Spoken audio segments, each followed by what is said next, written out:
உங்கள் துக்கம், உங்கள் துன்பம், உங்கள் வாழ்க்கையில் நீங்கள் இதுவரைக்கும் சந்தித்த அவமானம் அத்தனையும்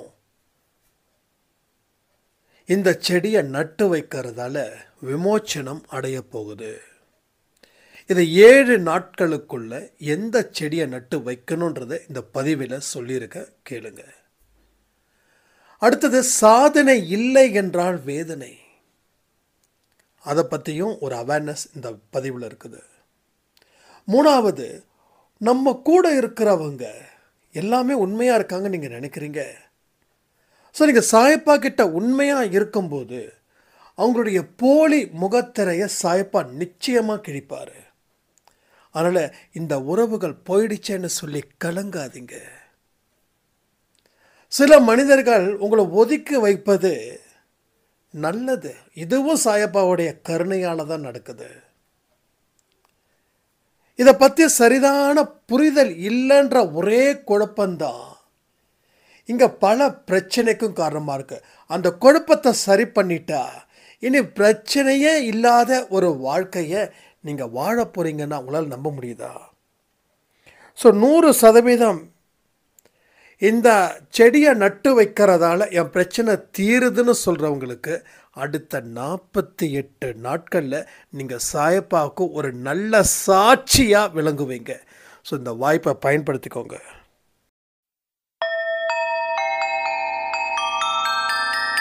ஓம் சாயிரா சாயிரா, ஓம் சாயிரா சாயிரா, ஓம் சாயிரா சாயிரா, அன்பே சாயிரா, பேரன்பே சாயிரா, அகிலம் தளிக்க ஆத்மா விழிக்க அனுதினம் சாயிரா, எங்கள் அன்பே சாயிரா.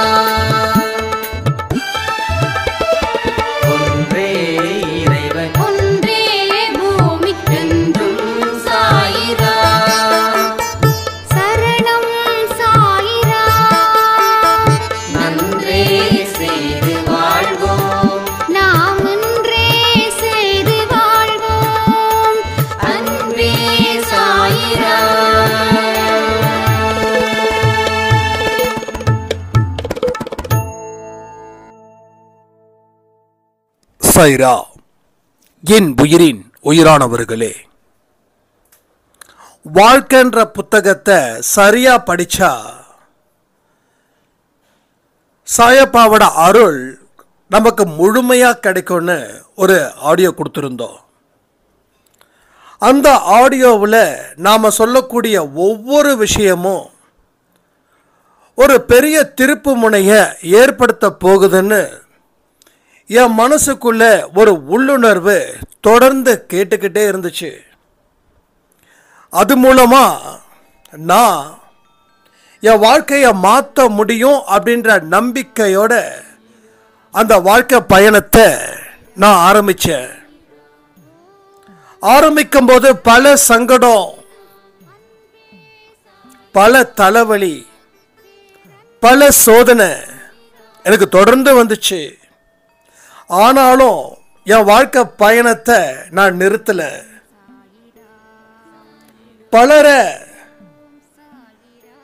பலர் என்னை வெறுக்க ஆரம்பிச்சாங்க. அப்பையும் மனசு தளரல. இன்னைக்கு அருமையான வாழ்க்கைய நான் வாழ்ந்துகிட்டு இருக்க அன்பே சாயில ஒரு சாட்சியா நான் இங்க நிக்கிறேன் அப்படின்னு ஒரு சாய்ராம் சொல்லியிருந்தாங்க.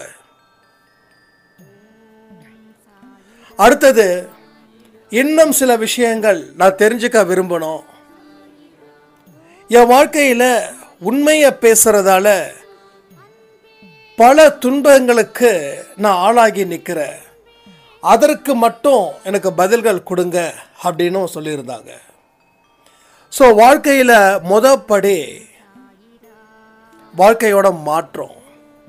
2வது படி அந்த மாற்றத்தின் மூலமாக ஏற்படக்கூடிய விளைவுகள். அந்த விளைவுகள் உங்களுக்கு சிலருக்கு நல்லதை கொடுக்கும், பலருக்கு ஒரு மோசமான எக்ஸ்பீரியன்ஸை கொடுக்கும்.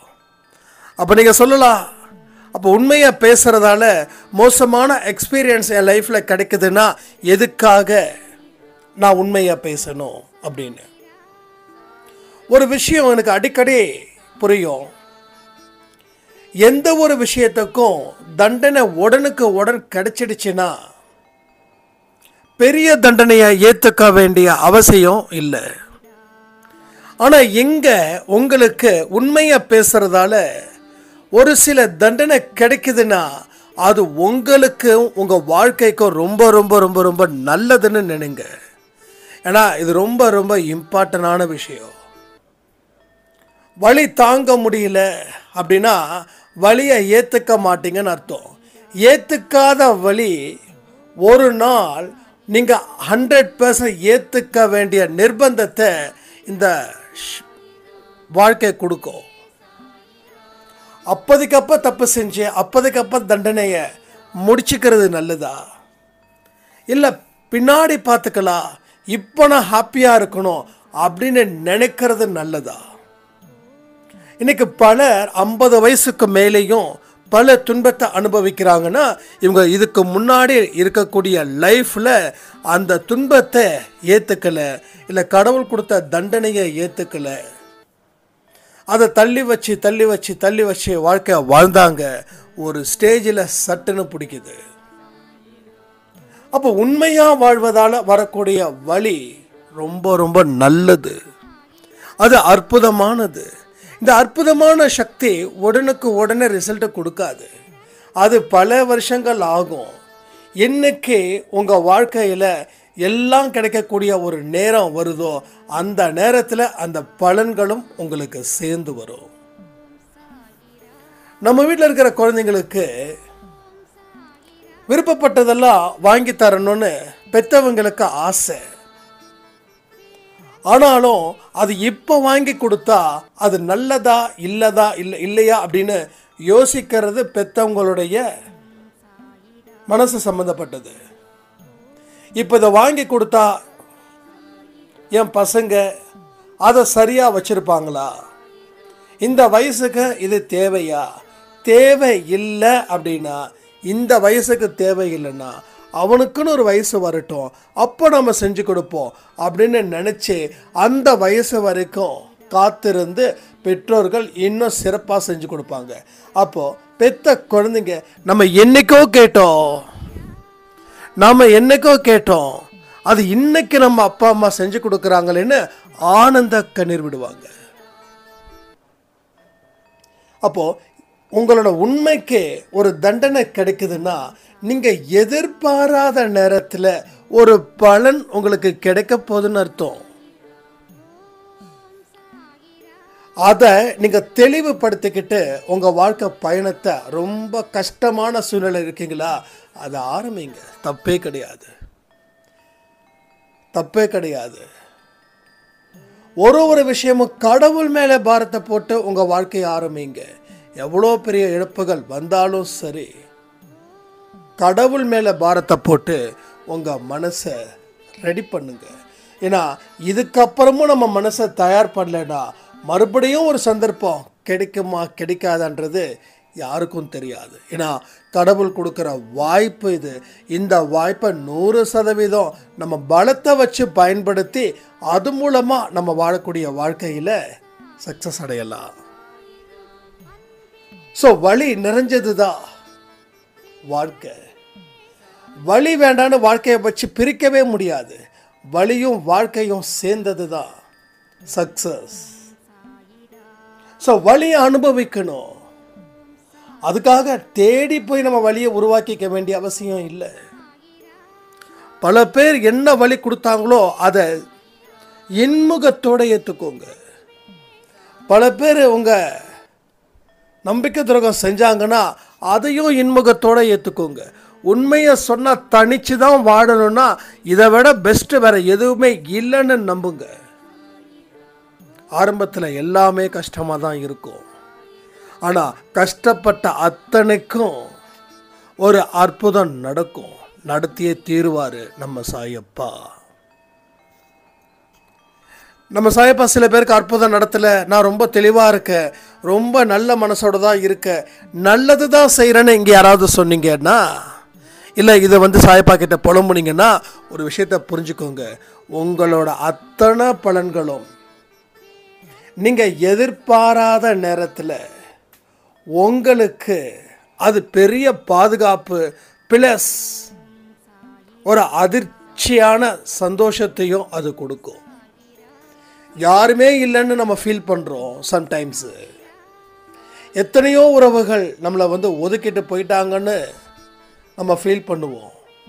எத்தனையோ உறவுகள் நம்மளை வந்து ஏமாற்றிட்டாங்கன்னு ஃபீல் பண்ணுவோம். இந்த ஃபீலிங்ஸோட வலி எனக்கு நிச்சயமாக தெரியும். ஆனாலும் இதை தாண்டின ஒரு விஷயத்துக்காக தான் இது நடக்குது.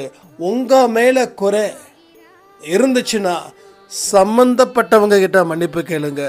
உங்கள் மேலே குறை இல்லைன்னா கடவுள் மேலே பாரத்தை போட்டு உங்கள் வாழ்க்கையை ஆரம்பிங்க. எப்படி பார்த்தாலும் சாயப்பாவோட குழந்தைகளுக்கு லாபம் மட்டுமே நிற்குது, நஷ்டமே கிடையாது. ரைட்? இப்போ உங்கள் வாழ்க்கையில் எந்தெந்த வழிகள் உங்களுக்கு இப்படிப்பட்ட ஒரு இடத்துல கொண்டு வந்திருக்குதுன்றத கமெண்ட் பண்ணுங்க. எல்லாம் ரொம்ப இம்பார்ட்டன்ட். இது ஒவ்வொருத்தவங்களுக்கும் விதவிதமான வழிகள் இருக்கும். அப்போ ஒரு வழிகளையும் நம்ம கமெண்ட்டில் படிக்கும்போது என்னை விட இவங்களுக்கு மோசமான வழிகள் இருக்குன்னு அவங்களுக்காக பரிதாபப்பட மாட்டோம், அவங்களுக்காக பிரார்த்தனை செய்வோம். பரிதாபம் இங்கே தேவையில்லை. யாராவது கூட கணக்கில் பரிதாபத்தை கொடுத்தாங்கன்னா இன்னொரு கூடையை சேர்த்து உங்கள் மேலே நான் பரிதாபப்படுறேன்னு சொல்லுங்கள்.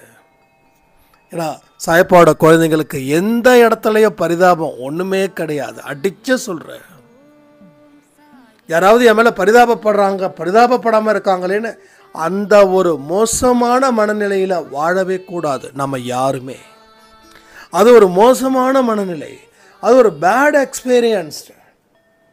உங்கள் மனநிலை எங்கே கொண்டு போய் சேர்க்குது அது இறுதி அப்படின்னா, யாருமே இல்லாத ஒரு இடத்துல நிஜமாகவே நம்ம பரிதாபப்படக்கூடிய இடத்துல நாம் இருப்போம். ஆனால் இப்போ நீங்கள் நினைக்கிறீங்க நான் அப்படி தான் இருக்கேன்னு. அப்படி கிடையாது.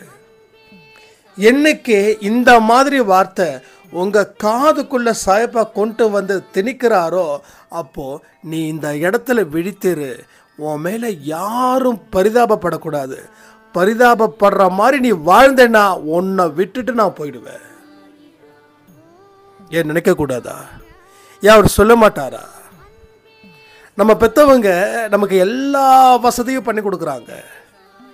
ஆனால் நாம் மற்றவங்க கிட்ட போயிட்டு எனக்கு பெற்றவங்க எதுவுமே செஞ்சு கொடுக்கல, நான் கடும் வேதனையில் கடும் மன உளைச்சல்ல நான் இருக்கேன் அப்படின்னு இந்த விஷயத்தை மற்றவங்க கிட்ட சொல்லி மற்றவங்க பெற்றவங்க கிட்ட சொன்னாங்கன்னா பெற்றவங்க ஒரே விஷயந்தான் பண்ணுவாங்க, இவ்வளோ தூரம் செஞ்ச நம்மளை இப்படி போய் பேசிகிட்டு இருக்காங்க. அதனால் இப்போ உண்மையிலேயே நான் செய்யாமல் இருந்தா இவன் என்ன அனுபவத்தை கற்றுக்கணுமோ அந்த அனுபவத்தை கற்றுக்கிட்டு நீ வெளியில் வா. அது வரைக்கும் உனக்கு நான் செய்யக்கூடிய நல்ல விஷயங்கள் எதுவுமே உனக்கு புரியாதுன்னு ஒரு பிரில்லியண்ட்டான பெற்றோர்கள், திரும்பவும் சொல்கிறேன், பிரில்லியண்ட்டான பெற்றோர்கள். அப்போ பிரில்லியண்ட் இல்லையான்னு கேட்காதீங்க.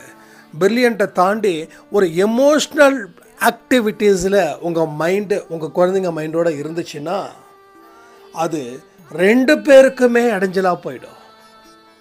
எமோஷனல் இருக்கிறது தப்பு இல்லை. ஆனால் நம்ம பையன் இப்படி சொல்லிட்டானே, நம்ம பொண்ணு இப்படி சொல்லிட்டாங்களே, பட் இன்னும் இதை விட பெட்டராக அவங்கள பார்த்துக்கணுன்னு சொல்லி நீங்கள் விழுந்து கவனிச்சிங்கன்னா உங்கள் வாழ்க்கை நீங்கள் எதிர்பார்த்த மாதிரி உங்கள் குழந்தைங்களும் இருக்க மாட்டாங்க. ஏன்னா 1 கேட்டால் 10 கொடுத்தீங்கன்னா குழந்தை 10 கேட்பாங்க. அப்போ நீங்கள் 100 கொடுக்கணும்.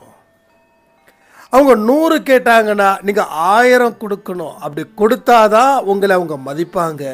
அப்போ தான் நீங்கள் அவங்க மேலே பாசம் இருக்குதுன்னு நினைப்பாங்க. அப்படி செய்யலைன்னா உங்களுக்கு பாசம் இல்லை அப்படின்னு அந்த இடத்துல நாம் நமக்கே ஒரு சூனியத்தை வச்ச மாதிரி இருக்கும். என்கிட்ட நிறைய பேர் கேட்கக்கூடிய ஒரே விஷயம், அளவுக்கு அதிகமான கஷ்டம், என்ன செய்கிறது? அப்போது இவங்க கஷ்டத்தை விட இன்னொருத்தவங்க என்கிட்ட பேசியிருப்பாங்கல்ல, அவங்க கஷ்டம் இவங்களுக்கோட கஷ்டத்தை ஈக்குவல் பண்ண முடியாது. ஏன்னா அவங்க அடி பாதாளத்தில் இருப்பாங்க, இவங்க மேலோட்டமாக இருப்பாங்க. மேலோட்டமாக இருக்கிறவங்களுக்கு இவ்வளோ கஷ்டம்னா அடி பாதாளத்தில் இருக்கிறவங்களுக்கு எவ்வளோ கஷ்டம்? சரி, அடி பாதாளத்தில் இருக்கிறவங்களுக்கு அவ்வளோ கஷ்டம்னா அதுக்கும் கீழே கீழே கீழே இருக்கிற மக்கள் இருக்காங்களா இல்லையா? நீங்கள் கீழே பார்த்துக்கிட்டே போகலாம். நம்ம கஷ்டப்ப நமக்கு இப்போ மாதம் 30,000 சம்பாதிக்கிறோம், ஆனால் 10,000 கூட சம்பாதிக்க முடியாத அளவுக்கு எத்தனையோ மனிதர்கள் 3 வேளைக்கு ஒரு வேளை கூட நல்ல சாப்பாடு சாப்பிடாம எத்தனையோ மனிதர்கள் இருக்கிறாங்களா இல்லையா நாட்டில்? சொல்லுங்க. நம்ம 3 வேளைக்கு ஒரு வேளை நல்லா சாப்பிட்றோம், அட்லீஸ்ட் வயிறை பட்டி இல்லாமல் வச்சுக்கிறோம். ருசியாக சாப்பிட்றது இல்லாமல் பசி இல்லாமல் இருக்குதா? ஹாப்பி. கடவுள் கொடுத்துருக்காரா? நன்றி சொல்லு. அப்போ ருசியான சாப்பாடு உன்னை தேடி வரும். முதல்ல ஒரு பேசிக் நீட்ஸ் உனக்கு கிடைச்சிருக்கிறதுக்கு கடவுளுக்கு நன்றி. நம்ம சொல்லியிருக்கோமா? நம்ம சொல்லியிருக்கோம்? நாம் சொல்லலை. இதை விட அது பெட்டராக இருந்தால் நல்லா இருக்குமேனு ஃபீல் பண்ணோம். அப்போது ஃபீல் பண்ணுறதால நாம் அடையிற வரைக்கும் நம்ம மனசு எதை பெட்டர்னு நாம் கொட்டை கட்டினமோ அதை தான் நம்ம நினச்சிக்கிட்டு இருப்போம். கிடைச்சதை விட்டுருவோம். அப்போ கிடைச்சதையும் விட்டுருவோம். அந்த பகல் கனவு கனவாகவே போயிடும். இருந்ததும் போச்சு, நினச்சதும் வரல, வாழ்க்கை என்னாச்சு? முடிஞ்சு போச்சு.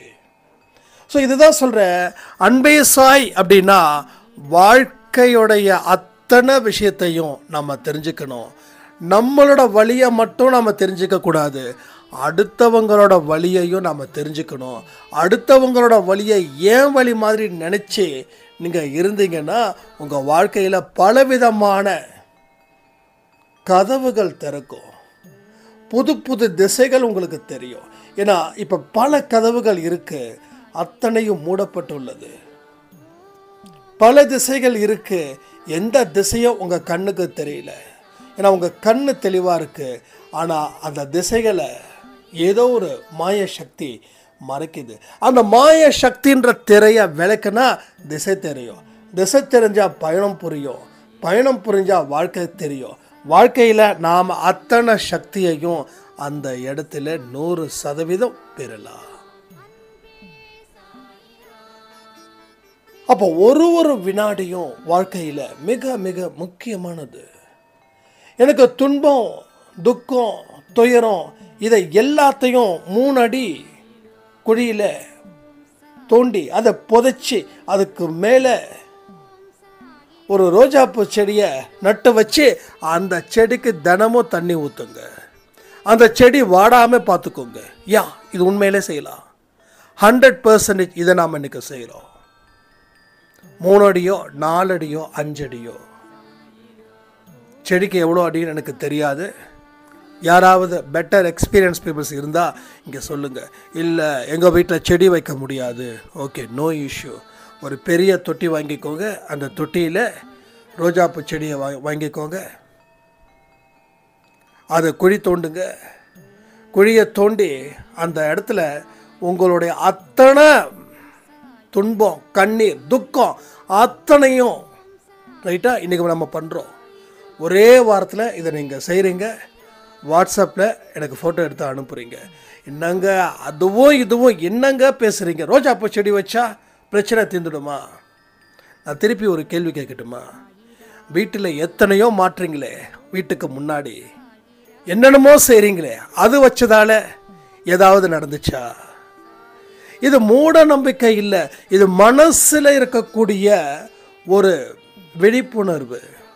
அந்த ரோஜாப்பூ செடியை பார்க்கும் போதெல்லாம் தெரியணும், இந்த ரோஜாப்பூக்கு செடிக்கு கீழே எதை நம்ம புதைச்சிருக்கோம்? நம்ம கண்ணீர்.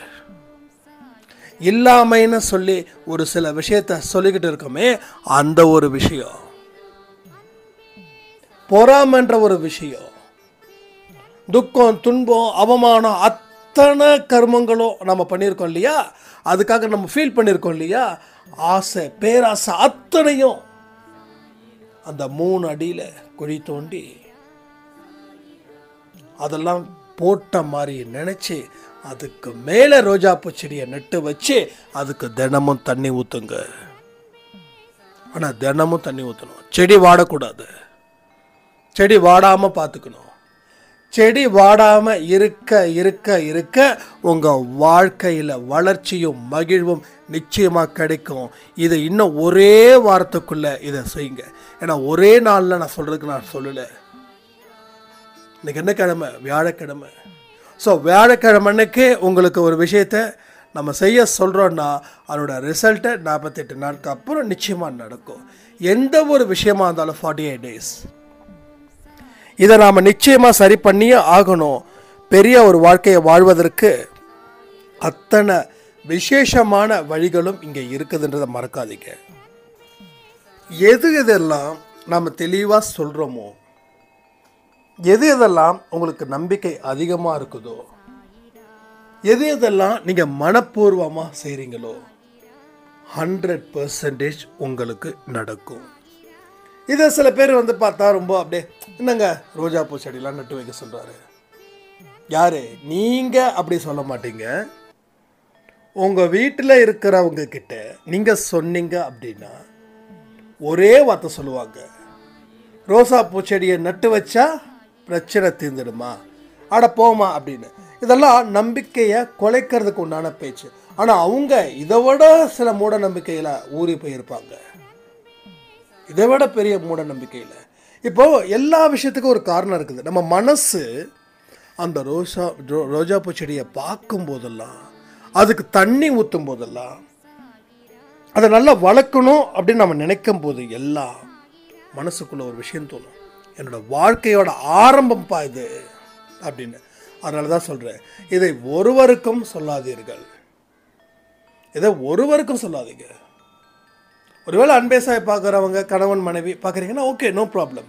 ரொம்ப நல்லா பக்காவாக டிஸ்கஸ் பண்ணி ஒரு 7 நாளுக்குள்ளே முடிச்சிருங்க. அடுத்த வாரம் வியாழக்கிழமைக்குள்ளே எல்லாருடைய வீட்டிலையும் ரோஜாப்பூ செடி இருக்கணும். தினமும் எனக்கு வாட்ஸ்அப்பில் ஃபோட்டோ எடுத்து அனுப்பணும். அதை வந்து பட்டு போகாமல் பார்த்துக்க வேண்டிய முழு பொறுப்பு உங்களுக்கு. ஓகேவா? இது சாயப்பா வைக்க சொல்கிறதா நினச்சி அதுக்கு தண்ணி ஊற்றுங்க. 3 அடியோ என்னமோ வீட்டுக்கு வெளியில் இருந்தாலும் சரி, இல்லை ஒரு பெரிய தொட்டியில் வந்து அந்த செடியை வந்து இது பண்ணாலும் சரி, குழியை தோண்டும் போது ஒரு விஷயத்தை கண்களை மூடி, இதில் அத்தனையும் நான் வந்து புதைச்சிட்டேன். என்னுடைய துக்கம், என்னுடைய சோம்பல், என் மனசுக்கு என்னென்னலாம் மோசமான எண்ணங்கள் இருக்கோ அத்தனையும் இந்த குழியில் வச்சுட்டேன். இந்த இடத்துல அந்த ரோஜாப்பூ செடியை வச்சு என் வாழ்க்கையை வாழ போகிறேன். இந்த தான் இப்போது நீங்கள் என்ன பண்ணணும் அப்படின்னா, எது எதெல்லாம் விடணும்னு நினச்சிங்களோ எல்லாத்தையும் விட்டாச்சுன்றதை நம்பணும். அப்போ உங்கள் வாழ்க்கையில் இனிதே சிறப்பான ஒரு தொடக்கம் இருக்குதுன்றதை பரிபூரணமாக நம்பணும். ரைட்? எப்படி பரிபூரணமாக நம்பணும். உங்கள் வாழ்க்கையில் மிகப்பெரிய வெளிச்சத்தை சாய்ப்பா காட்டுவதற்கு தான் இந்த முயற்சிகள். இதை செய்கிறவங்களோட வாழ்க்கை நிச்சயமாக மாறும். இங்கே பாருங்கள், நம்ம ஒரு விஷயத்தை மட்டும் ரொம்ப தெளிவாக சொல்கிறோம். இந்த ஆடியோ கொடுக்கும்போது என்ன பண்ணலாம், என்ன பண்ணி என்ன சொன்னால் இவங்கெல்லாம் செய்வாங்க, சத்தியமாக அப்படி கிடையாது. நான் யார் மேலே வேணாலும் சத்தியம் பண்ணுறேன், எதுவுமே கிடையாது. பேசக்கூடிய வார்த்தையில் இருந்து ஒவ்வொன்றா எனக்கு கிடைக்குது அப்படின்னா இது எங்கேருந்து வருதுன்றது தான் எனக்கு தெரியுது. அப்போ எங்கேருந்து வருது? அவர்கிட்ட இருந்து வருது. யாரெல்லாம் நம்பிக்கையோட இந்த விஷயத்தை செய்கிறாங்களோ அவங்களுக்கு மிகப்பெரிய மாற்றத்தை சாயப்பா ஏற்படுத்த போகிறார். அப்போது மறுபடியும் இந்த விஷயத்துக்கு வருவோம். உண்மையை பேசும்போது என்னை ஒதுக்குறாங்க, ஒதுக்கட்டும். ஏன்னா அவங்க பொய்யாலேயே நிரப்பப்பட்டவர்கள். உண்மையை பேசும்போது உங்களை ஒதுக்குறாங்கன்னா பொய்யானவர்கள் கூட நம்ம வாழக்கூடிய வாழ்க்கையை கடவுள் விரும்பலன்னு அர்த்தம். அப்போ இது மூலமாக உங்களுக்கு ஐயோ எப்படிப்பட்ட உறவு போச்சு வந்துச்சு. ஒன்று, நீங்கள் உண்மையை பேசுகிறதால அவங்க மாறலாம். இல்லை நீங்கள் இப்படி உண்மையை பேசுகிறதால உங்களை விட்டு விலகுனாலும் ரொம்ப ரொம்ப ரொம்ப ரொம்ப சந்தோஷம். ஓகேவா? அதுக்காக கடவுள் மிக உயிரான உறவுகளை எந்த காரணத்தை கொண்டு பிரிக்க மாட்டார். உங்களுடைய நிலைமையை புரிஞ்சுக்கிட்டு அவர்களை உங்களுக்கு பின்னாடி வர வைப்பார். அதையும் நான் சொல்லிடுறேன். ஏன்னா உறவுகளை பிரிப்பதற்காக இங்கே பேசலை, உறவுகளை இணைக்கிறதுக்காக பேசுகிறோம். ஸோ உறவுகள் நல்ல மனநிலையிலும் நல்ல பண்புகளோடும் உங்கள் கூட இருந்தால் அது உங்களுக்கு ஹாப்பி தானே, அதில் சோகம் இல்லையே. ஸோ போலியான உறவுகளை கண்டறிஞ்சு அவர் விலக வைக்கிறாரு. ஒரு சாய்ராம் சொன்னாங்க, 18 வயசில் இருந்து நான் ஒருத்தரை விரும்புகிறேன், 26 வயசு எனக்கு, கிட்டத்தட்ட 8 வருஷம் ஒரு உயர்ந்த ஒரு காதல் எங்களுக்குள்ளே இருந்துச்சு. ஆனால் இப்போவோ ஏதேதோ விஷயங்கள் அவர் மூலமாக நான் கேள்விப்படுறேன், அவர் சரியில்லைன்றது தோணுது, என் மனசு ரொம்ப பாதிக்குது, நான் என்ன பண்ணுறது ஏது செய்கிறதுன்னு தெரியல அப்படின்னு என்கிட்ட ரொம்ப கண்ணீர் விட்டாங்க. அப்போ நம்ம சொன்னது ஒரே ஒரு விஷயந்தான், தயவு செய்து கடவுள் ஒரு மனுஷனை தோல் உரிச்சு காட்டுறாரு, இவர் இப்படி தான் அப்படின்னு. நீங்கள் அதை தயவு செய்து புரிஞ்சு வெளியில் வாங்க. அவருடைய வாயாலே சொல்லுவார் எனக்கு நீ வேண்டான்னு சொல்லி, அதை உறுதியாகவும் நம்புவார். அப்போது உங்களுக்கு அந்த மாதிரி வரும்போது அந்த உறவை முடிக்கிறதுன்றது கஷ்டம்தான்.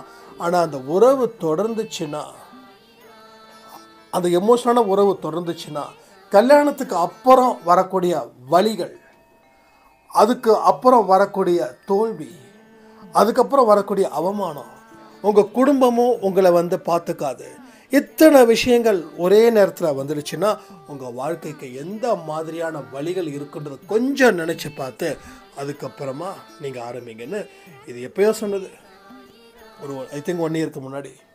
இப்போ அவங்க சொன்னாங்க, என் மனசில் நல்ல மாற்றத்தை நான் ஏற்படுத்தி நான் நல்ல விதையை விதைச்சேன், ஆனால் இன்னைக்கு எனக்கு கல்யாணம் ஆயிடுச்சு, என்னோட கணவரோ ரொம்ப சிறப்பாக நல்லபடியாக என்னை பார்த்துக்கிறாரு, நல்ல மனுஷன், 4 பேருக்கு உதவக்கூடிய மனுஷனாக இருக்கும்போது எனக்கு அவ்வளோ சந்தோஷமாக இருந்தது அப்படின்னு. அப்போ எதுக்கு இதெல்லாம் சொல்கிறோம் அப்படின்னா, உனக்கு சேர வேண்டிய அத்தனையும் உன்னுடைய எண்ணங்களின் படி அது உனக்கு கூடவே சேரும். அப்போ நம்மளுடைய எண்ணம் எப்படிப்பட்டதோ அப்படிப்பட்ட ஒரு கூட்டம்தான் நம்மளை சுற்றி நிற்கும். ஸோ இதை நீங்கள் புரிஞ்சுக்கிட்டீங்கன்னா உங்கள் வாழ்க்கையில் பேரின்பத்தை நீங்கள் அடையலாம். எந்த ஒரு விஷயத்தை நீங்கள் நம்புறீங்களோ அந்த விஷயம் உங்களை காப்பாற்றும். மனுஷங்களுடைய மிகப்பெரிய பலகீனம் என்ன தெரியுமா? பலகீனத்தை பற்றியே பேசி பலகீனத்திலே வாழ்ந்து அந்த பலகீனத்திலேயே நம்பிக்கை வச்சு பலகீனமான மனிதர்களாகவே இந்த உலகத்தை விட்டு போகிறாங்க. ஸோ ஆரம்பித்தது என்னமோ சூப்பர், ஆனால் போகிற பாதை மோசம். ஸோ வாழ்க்கையும் என்ன ஆகுது, டோட்டலாக பிரச்சனையாயிடுது. ஒரு சின்ன சின்ன விஷயத்துக்கு கூட ஏற்றுக்க முடியாத ஒரு மனநிலையில் இருக்காங்க. அப்போ இதை எல்லாத்தையும் கடந்து வருவதற்கு நீங்கள் தயாராக இருந்தீங்கன்னா உங்கள் வாழ்க்கையில் மிகப்பெரிய இடத்துக்கு நீங்கள் போவீர்கள். நீங்களாம் சாதாரணமாக வாழணும்னு நினைக்கிறீங்க, ஆனால் சாயப்பா என்ன தெரியுமா நினைக்கிறாரு?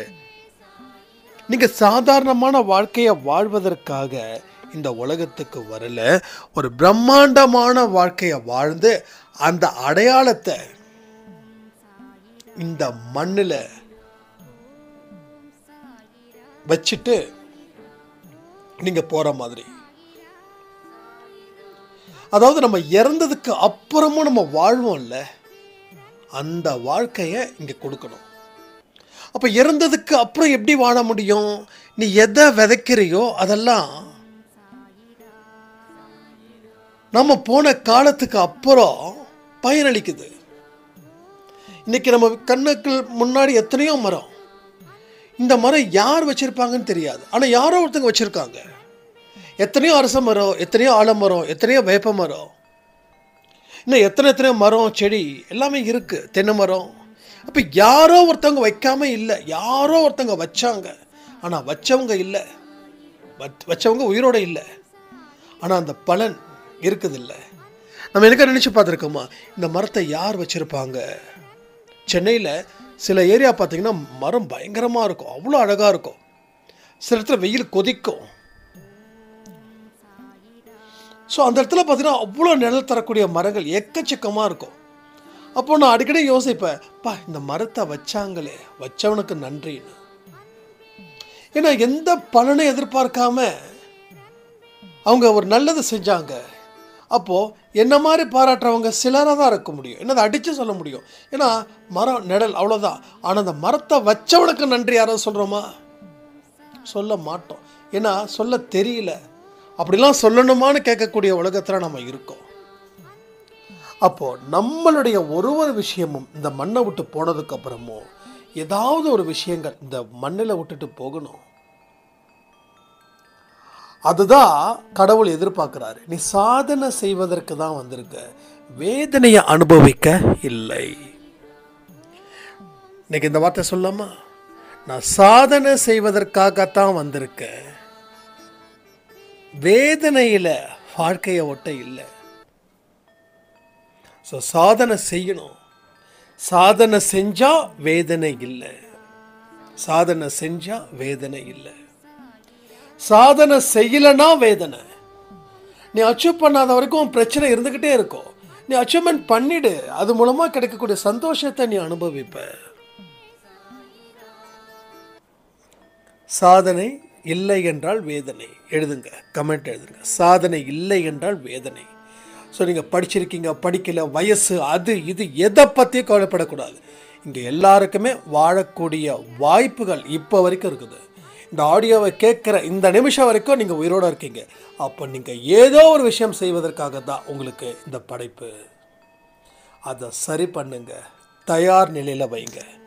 உங்கள் வாழ்க்கையில் ஒரு அற்புத சக்தி உங்களை அப்போ தான் வழி நடத்தும். சும்மா சும்மா அற்புத சக்தி வழி நடத்தாது. ஆனால் அதுக்குன்னு வேறு வேலை இல்லையாண்ணா? யாருக்கு அந்த சக்தி கிடைக்கணும் அப்படின்னா, சாதனை செய்வதற்காக இந்த பிறப்பு எடுத்திருக்க அப்படின்னு நம்பிக்கையோட அந்த ரோஜாப்பூ செடியை நட்டு வைங்க. உங்கள் வாழ்க்கையில் எப்படிப்பட்ட மாற்றத்தை கொண்டு வர போகுதுன்றதை நான் 48 நாட்களில் தெரிஞ்சுன்னு சொல்லி இந்த ஆடியோவை நான் முடிக்கிறேன். ஜெய் சாய்ராம்.